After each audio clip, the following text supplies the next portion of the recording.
আসসালামু আলাইকুম। আশা করি সবাই ভালো আছেন। শুভ সকাল। আমি ডায়েটিশিয়ান সৈয়দা শিরিনা স্মৃতি, পুষ্টিবিদ ফাউন্ডেশনের প্রেসিডেন্ট হিসেবে আছি এবং আপনাদেরকে সবাইকে স্বাগত জানাচ্ছি আজকের এই অনুষ্ঠানে। আমাদের পুষ্টিবিদ ফাউন্ডেশন থেকে আমরা সম্পূর্ণ সারা বাংলাদেশ সহ কাজ করি। ছোট বড় সমস্যা করে থাকি বা বিভিন্ন প্রোগ্রাম করে থাকি।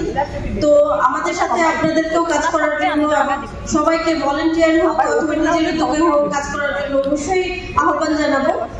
আর আমরা পুষ্টিবিদ ফাউন্ডেশন থেকে সবসময় সমাজ সেবামূলক কাজগুলোই অ্যাকচুয়ালি করি, বিশেষ করে পুষ্টির দিক থেকে। যেহেতু পুষ্টি একটা এমন সোর্স যেটার মূল, মানে আমরা যখন অসুস্থ হই তখন কিন্তু আমরা ডক্টরের কাছে যাই, কিন্তু আমরা যদি খাবারটাই প্রথম থেকে ভালোভাবে খাই বা সুস্থ একটু এটা হাইজিন করে খাই বা খাবারটা একটু বুঝে শুনে খাই, তাহলে কিন্তু আমরা অসুস্থই কম হই।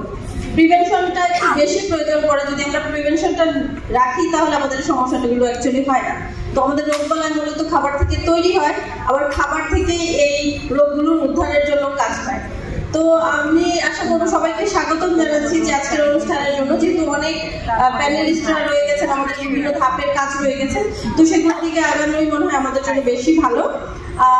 এই বলে আমি আজকে আমার বক্তব্য এখানে শেষ করছি। আল্লাহ হাফেজ। ধন্যবাদ সবাইকে।